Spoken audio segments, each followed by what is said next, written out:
3월 19일 화요일 매일 성경 묵상을 시작합니다. 오늘 함께 나눌 말씀은 마가복음 12장 35절에서 44절입니다. 마가복음 12장 35절에서 44절 말씀을 제가 봉독합니다. 예수께서 성전에서 가르치실세 대답하여 이르시되 어찌하여 서기관들이 그리스도를 다윗의 자손이라 하느냐. 다윗이 성령에 감동되어 친히 말하되 주께서 내 주께 이르시되 내가 네 원수를 네 발 아래에 둘 때까지 내 우편에 앉았으라 하셨도다 하였느니라. 다윗이 그리스도를 주라 하였은즉 어찌 그의 자손이 되겠느냐 하시니 많은 사람이 즐겁게 듣더라. 예수께서 가르치실 때에 이르시되 긴 옷을 입고 다니는 것과 시장에서 문안받는 것과 해당의 높은 자리와 잔치의 윗자리를 원하는 서기관들을 삼가라. 그들은 과부의 가산을 삼키며 외식으로 길게 기도하는 자니 그 받는 판결이 더욱 중하리라 하시니라. 예수께서 헌금함을 대하여 앉으사 무리가 어떻게 헌금함에 돈 넣는가를 보실세. 여러 부자는 많이 넣는데 한 가난한 과부는 와서 2렙돈 곧 한 고드란트를 넣는지라. 예수께서 제자들을 불러다가 이르시되 내가 진실로 너희에게 이르노니 이 가난한 과부는 헌금함에 넣는 모든 사람보다 많이 넣었도다. 그들은 다 그 풍족한 중에서 넣었거니와 이 과부는 그 가난한 중에서 자기의 모든 소유 곧 생활비 전부를 넣었느니라 하시니라. 아멘. 오늘 본문에 등장하는 서기관을 헬라어로 소페르라고 합니다. 그러니까 이 서기관이라는 이 말 자체 소페르의 원래 뜻이 글을 쓰는 사람이란 뜻이에요. 이 사람들은 대단한 사람들입니다. 이제 이들이 성경을 주로 이제 옮겨 적을 때 이들이 하는 모습을 보면 정말 존경스러운데요. 성경을 필사할 때가 되면 새벽 일찍 일어나서 먼저 목욕을 합니다. 온몸을 정성스럽게 닦아요. 그리고는 해당으로 가서 먼저 하나님께 새벽 기도를 올려드립니다. 그리고 집에 돌아와서 간단하게 아침 식사를 마치고 난 뒤에 이제 작업실에 들어가 책상 앞에 앉죠. 그리고 오늘 사용할 성경 원문과 그리고 옮겨 적을 양피지를 쭉 펼쳐놓고 거기에 이제 잉크와 새 깃돌로 만든 펜을 정돈한 뒤에 이렇게 기도합니다. 내가 여기 토라 두루마리를 기록하는 것은 토라의 거룩함을 수호하기 위함입니다. 이 정도로 정성을 다합니다. 또 대부분의 서기관들은 성경 원문을 거의 정확하게 암송하고 있어요.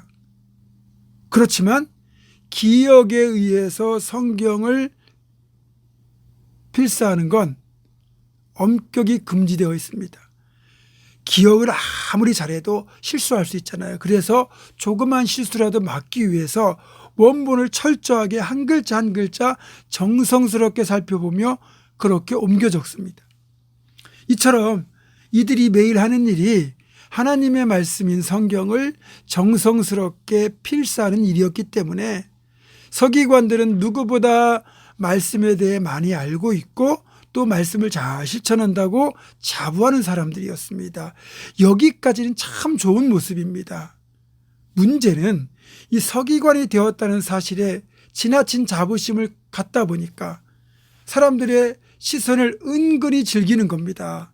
이제 서기관들이 입는 특별한 이제 복장이 있거든요. 그게 긴 옷인데 이런 긴 옷을 입고 시장을 나가면 사람들이 서기관임을 알아보고 문안을 합니다. 그걸 즐겨요. 또 해당에 가면 높은 자리에 앉습니다. 그리고 잔치에 가면 상석에 앉는 걸 좋아합니다. 그나마 여기까지도 봐줄 만한데 이들이 자기의 지위를 이용해서 과부의 가산을 삼켰습니다. 또 길게 기도하는 모습을 보여줌으로써 자신들이 얼마나 그렇게 거룩한 삶을 사는지를 일부러 드러내는 겁니다. 근데 이런 모습들이 주님 보실 땐 아무래도 역겨웠던 모양입니다. 주님은 이런 모습을 삼가라고 지적한 겁니다. 처음부터 서기관들이 이런 이중적인 모습은 아니었겠죠. 그런데 서기관이 되어 살다 보니까 많은 사람들로부터 거룩한 일을 하는 사람이라는 인정, 칭찬, 존경받는 이런 이제 대접을 받다 보니까 자기도 모르는 사이에 목이 굳어지고 은근히 이런 것을 즐기는 데까지 나아간 겁니다. 그러나 제 경험상 하나님의 말씀을 제대로 읽고 바르게 대할수록 점점 더 겸손해질 수밖에 없습니다. 말씀이 살아서 나와 관계를 맺게 되면 그 말씀이 나를 변화시키거든요. 주님으로부터 이런 책망을 받은 서기관들의 경우 말씀을 정말 많이 대하고 말씀을 많이 옮겨 쓰긴 했지만 하나님의 말씀을 말씀으로 대한 것이 아니라 자기의 생계를 책임지고 자신을 폼나게 만들어주는 수단으로만 대했을 뿐이었습니다. 그런 자세로 말씀을 대하면 아무리 말씀을 많이 대해도 결코 속사람이 변화될 수 없는 겁니다. 물론 처음부터 변하는 사람은 거의 없죠. 하지만 선한 방향으로 조금씩 그렇게 변하다 보면 어느 순간 많이 성장하고 변화된 내 모습을 보게 되잖아요.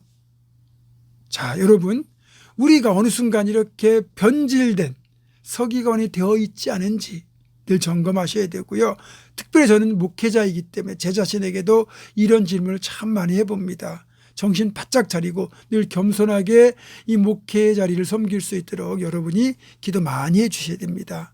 그리고 주님이 유심히 지켜보신 장면은 헌금하는 모습이었습니다. 성전 앞에 이제 헌금함이 놓여 있는데 그걸 지켜보시고 계셨는데 그때 부자들도 와서 헌금을 하고 과부도 헌금을 해요. 오늘 보면 12장 41절 42절입니다.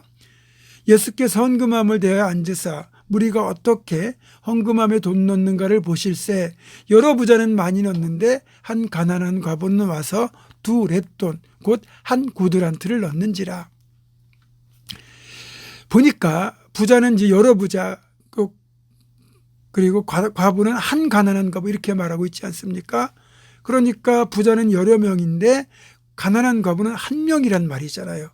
부자가 이렇게 예루살렘 교회 성전에 많이 있는데 이렇게 생활비 전부를 드렸다고 할 수밖에 없는 가난한 과부가 성전 공동체에 존재하고 있었다?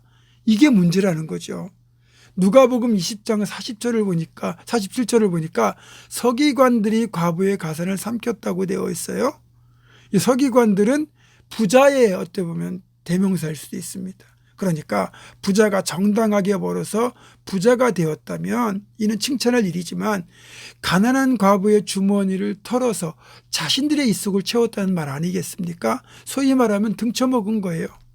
정직하지 않은 방식으로 부를 쌓고 그리고 그 돈으로 헌금하는 건 하나님이 원치 않는 일이십니다. 게다가 여러 부자가 예루살렘 성전 공동체에 있는데 그 공동체에 속한 가난한 과부 한 사람의 생계조차 제대로 챙기지 않는 상황이라면 그런 성전 공동체는 성전 공동체로서 실격인 것이죠.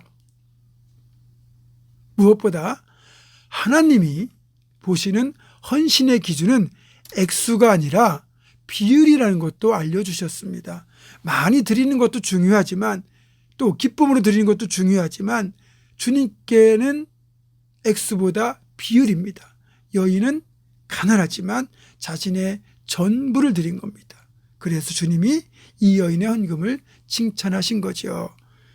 우리가 하나님 앞에 드릴 때는 물질만 드릴 것이 아니라 우리의 몸과 마음까지 드리는 헌신이 진정한 헌신입니다.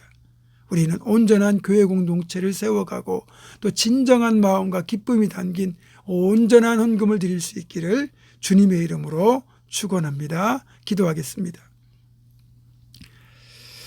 겸손을 기뻐하시는 하나님, 그리고 온전한 헌신을 기뻐하시는 하나님, 하나님 앞에 늘 겸손하게 하시고 우리가 하나님 앞에 드릴 때는 아끼지 않고 온전한 헌신으로 하나님을 기쁘시게 할 수 있도록 인도하여 주옵소서. 예수님의 이름으로 기도하옵고 이제는 우리 주 예수 그리스도의 은혜와 하나님의 사랑과 성령의 교통하심이 하나님 기뻐하시는 겸손, 헌신을 감당할 것을 결단하는 사랑하는 모든 성도들 이들의 삶과 가정과 생업과 앞날과 우리 교회 위에 지금부터 영원토록 함께 하시옵기를 간절히 축원하옵나이다. 아멘.